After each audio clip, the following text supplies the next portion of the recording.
Bonjour. Section 7. La formalisation du plan d'audit. Nature, timing et étendue. À l'issue de la phase de planification, l'auditeur doit rédiger le plan de mission et établir des programmes de travail décrivant les procédures nécessaires à la mise en application de son approche générale d'audit.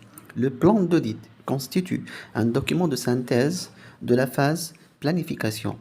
C'est le plan de route de l'auditeur dans l'accomplissement de sa mission. Il décrit la nature, l'étendue et le calendrier des travaux d'audit.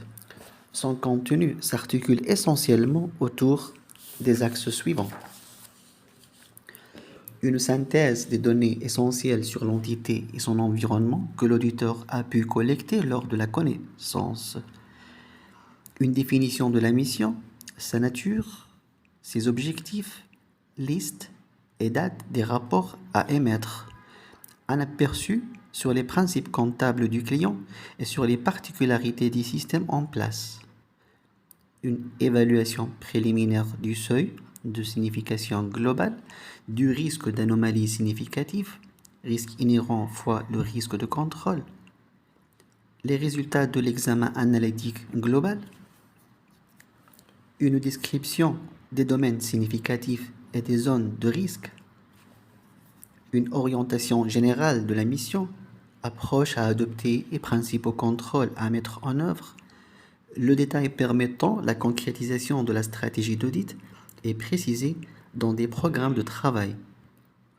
Un timing d'intervention, une composition de l'équipe intervenante avec indication du budget temps à respecter par chaque membre de l'équipe. Le recours à des spécialistes ou à d'autres experts peut être envisagé.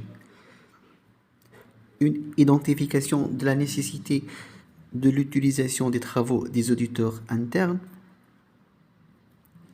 et un examen de la possibilité d'appliquer les techniques de révision assistée par ordinateur.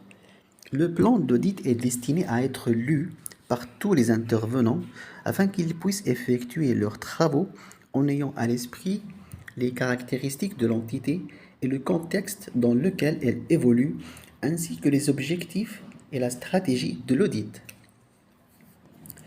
Signalons enfin que le plan d'audit n'est pas figé, il est dynamique et susceptible d'être modifié au fur et à mesure de l'avancement des travaux du fait, par exemple, de l'apparition d'éléments significatifs non relevés auparavant. Les motifs des modifications importantes doivent être consignés.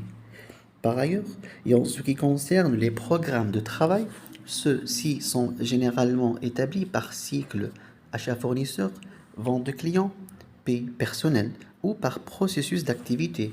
Ces programmes de travail servent à définir les objectifs d'audit, rappeler les assertions à vérifier, décrire les procédures d'audit à appliquer, aider en matière de délégation, supervision et revue des travaux, coordonner la réalisation des procédures d'audit, documenter les résultats des procédures d'audit réalisées. L'utilité des programmes de travail réside dans le fait qu'ils constituent un guide incontournable pour les auditeurs de terrain. À ce titre, ils devraient être élaborés avec le niveau de détail approprié. Merci pour votre attention.